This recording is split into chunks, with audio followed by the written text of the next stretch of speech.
In the bustling city of Calabar, during the late 1990s and early 2000s, one name seemed to be on everyone's lips: Cha-Kah the Zulu. His presence in the city was so powerful that his reputation cut across various social circles, from the streets to political gatherings. He wasn't just a man people knew of, he was a man they spoke of with a mixture of admiration, curiosity, and caution. To many, he represented the bold and mysterious face of the neo-black movement, popularly known at the time as the Black Axe. Choco wasn't just a member of this influential group, he was seen as one of its most celebrated and vocal figures. People often refer to him as the golden face of the movement, a title he earned through his unwavering loyalty and unmatched commitment. His charisma made him stand out in every crowd, and his voice carried weight, not just within the Confraternity but even beyond its boundaries. His words had power, his actions commanded attention, and his presence demanded respect. What truly set Choco apart was his ability to combine charm with courage. He wasn't merely a follower of the movement, he was a defender of its ideals and values. Whether through words or actions, he was always ready to stand up for what he believed the Black Axe represented. His courage earned him a place not only among the leaders within the group but also in the hearts of many young men in Calabar who looked up to him as a symbol of strength and resilience.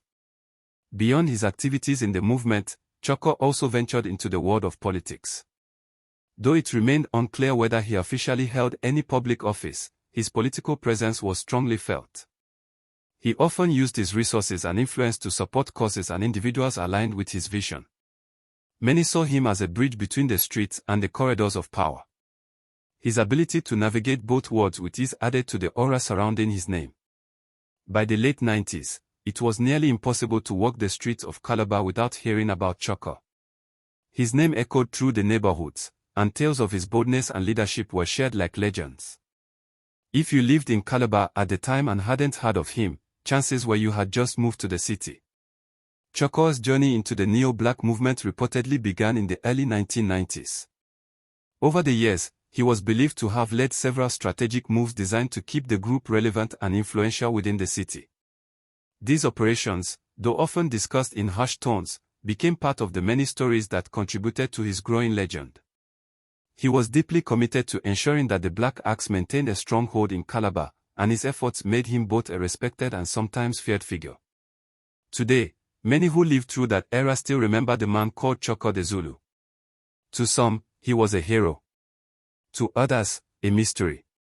But to all, he was a symbol of a time in Calabar when influence wasn't just earned by titles or wealth, but by the strength of one's personality, convictions, and ability to command loyalty.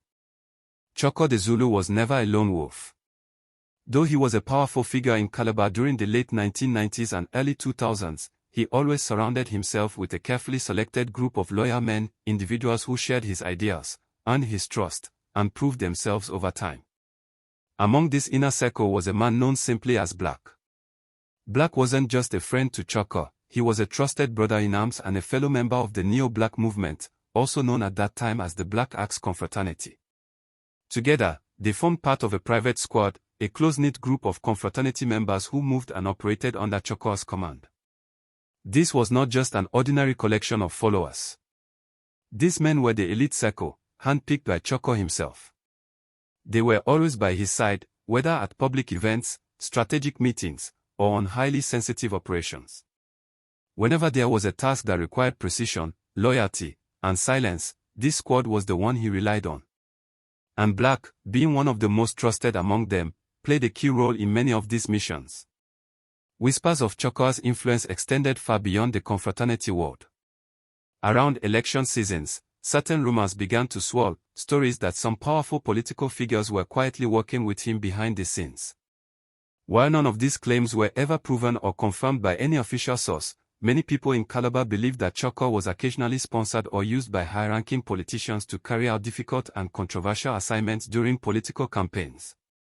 These rumors painted a picture of a man whose reach extended beyond the streets, someone who may have had a hand in shaping political outcomes through means that were neither conventional nor peaceful.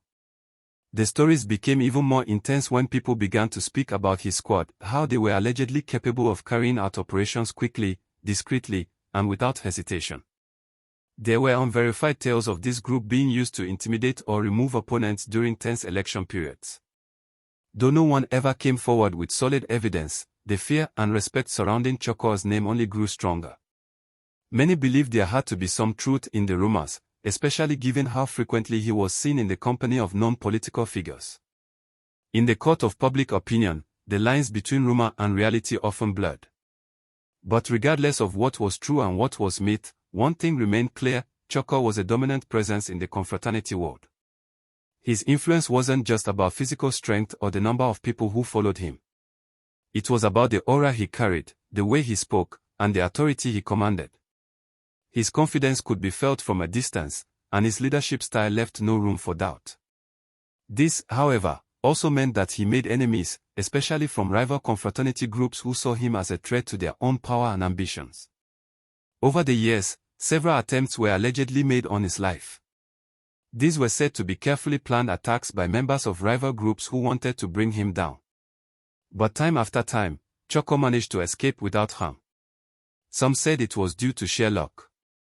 Others believed it was his instinct, his readiness, and the loyalty of his squad that kept him safe. Whatever the case, each failed attempt only seemed to harden him. Rather than retreat into hiding or show any sign of weakness, Choco reportedly became even more strategic, more calculated, and more determined to stand his ground. To those who lived through that era, the name Choco wasn't just associated with stories, it was part of the city's history. He was a man many respected, some feared, and others tried to understand. But no matter the opinion one held about him, it was impossible to deny that he was a powerful force in a world that many dared not speak about openly. His legacy, marked by mystery and influence, remains one of the most talked about chapters in the undercurrent of Calabar's history. Among the many stories that surrounded the life of Cha-Kah the Zulu, one of the most controversial involved a close associate of his inner circle, a man known simply as Black. Black was more than just one of Cha-Kah's trusted squad members. He was seen by many as the right-hand man, someone who had earned his position through loyalty, courage, and time-tested dedication. However, there was one part of Black's life that constantly brought tension into his relationship with Cha-Kah, and that was his friendship with a man known on the streets as Stubborn. Stubborn was a well-known figure in Calabar at the time, not only for his reputation but also because of the group he belonged to. He was a member of the Vikings Confraternity, a rival movement to the Black Axe. Normally, members of opposing confraternities did not mix. They didn't walk the same paths, eat at the same tables, or speak in friendly tones. Rivalries between such groups were deeply rooted, often intense, and sometimes dangerous. But somehow, Black and Stubborn defied all those rules. Their friendship was unlike any other. It was not just a passing connection or a casual understanding, it was a bond that seemed to go beyond the lines of confraternity loyalty. People in the streets often spoke in hushed voices about the two of them. They moved together, laughed together, and even did business together. During confraternity clashes, when others were watching their backs and staying loyal to their groups, Black and Stubborn were still seen together. They would meet in public, walk freely through neighborhoods, and behave as though they belonged to the same movement. It was a kind of brotherhood that confused many and angered a few. Whispers grew louder when stories of the duo's joint ventures began to spread. Several allegations surfaced suggesting that Black and Stubborn were involved in acts of robbery, planned and executed together. Although no official charges were made and no public arrest occurred linking them directly, many in Calabar believed they had hands in various incidents. Their names became attached to stories of bold and daring operations. These stories added fuel to the already burning questions about where Black's true loyalty lay. Cha-Kah the Zulu, being the man he was, didn't take these matters lightly. He was a man who believed in structure, loyalty, and discipline, especially within the brotherhood of the neo-Black movement. For him, Black's continued closeness with Stubborn was not just concerning, it was a direct challenge to everything he stood for. On multiple occasions, Choco is said to have sat Black down and warned him. He reminded him of the risks, the optics, and most importantly, the betrayal it represented to the movement. Choco believed that Black's behavior was treading a dangerous path. He often referenced a cautionary figure from the Black Axe's oral tradition, a man known as Charles Kokomo. According to the old stories passed down among members, Charles Kokomo was once a key figure in the early days of the movement. Some even said he played a part in the foundation of the Brotherhood. But that tale turned sour when Charles was said to have betrayed the movement. Whether his betrayal came in the form of leaking secrets, aligning with enemies, or compromising on the group's values, no one could say for sure. What remained clear was that Charles Kokomo became a symbol of betrayal within the group. To be compared to Charles Kokomo was no small matter, it was a heavy warning. And Choco didn't just throw the name around lightly. He used it to remind Black of the consequences of divided loyalty.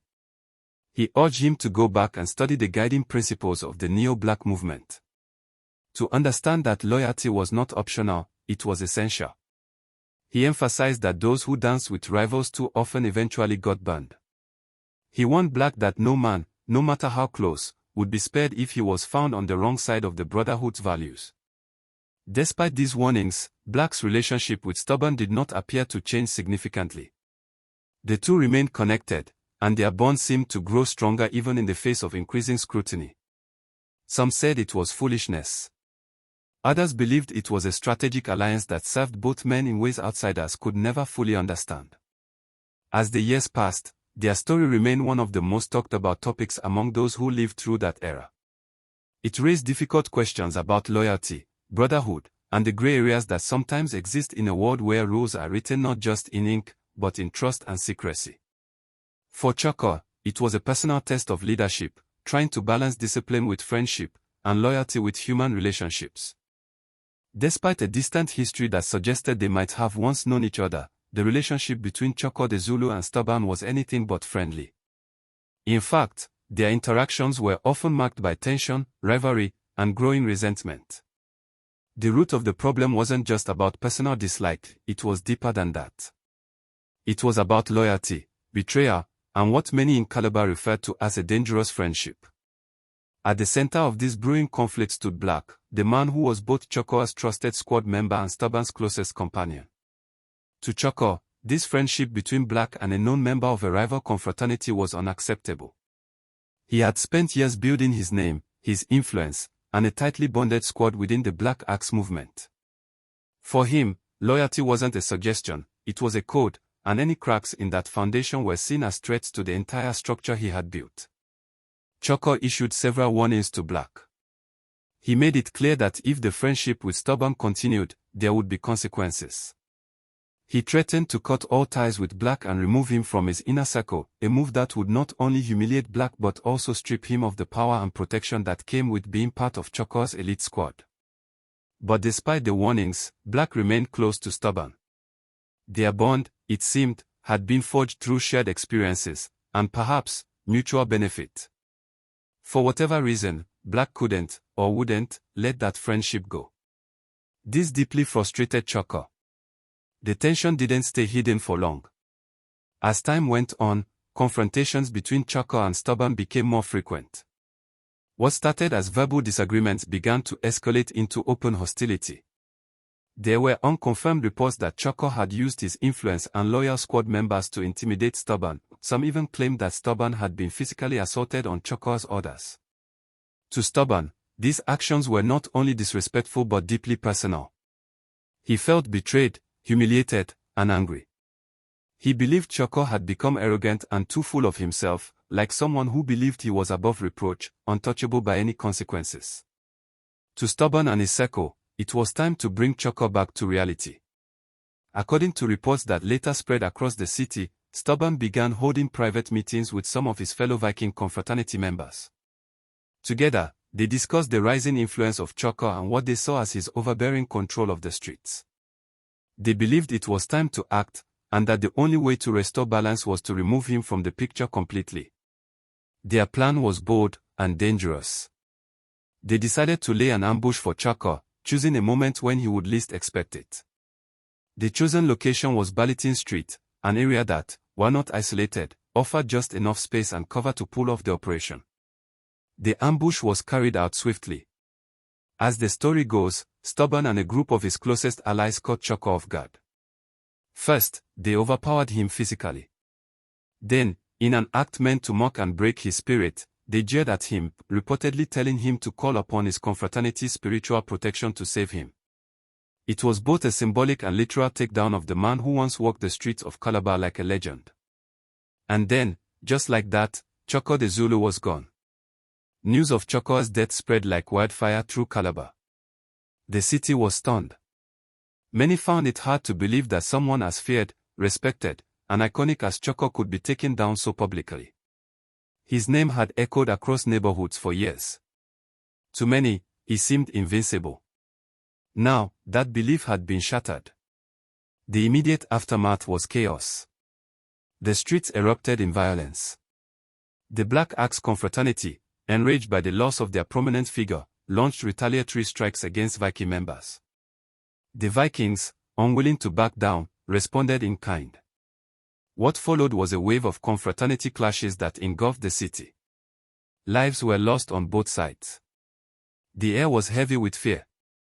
Once again, Calabar found itself caught in the middle of a conflict that had nothing to do with ordinary citizens, but affected them all the same. Law enforcement stepped in, and several arrests were made. Among those taken into custody was Stubborn himself. During police interrogations, he reportedly admitted to orchestrating the attack on Chaka. In a surprising move, he asked the authorities to free the other Viking members who were arrested with him, taking full responsibility for the act.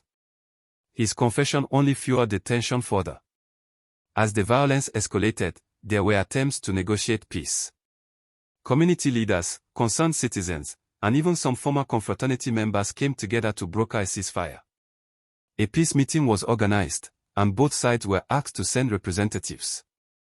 But even at the venue of the peace talk, violence found its way in. 2 Viking members, while arriving for the meeting, were attacked. The fragile peace process collapsed before it could begin. The war continued, with no clear end in sight. It is a tragic reminder of how bitterness, pride, and unaddressed conflict can lead to unimaginable loss. And as we recount these stories, not to glorify them but to learn from them, it becomes important to say this clearly. Let us say no to cultism. No to violence. No to lives being lost over issues that could be avoided. There are better paths, safer roads, and wiser choices. Peace, unity, and understanding should be the true movement we follow.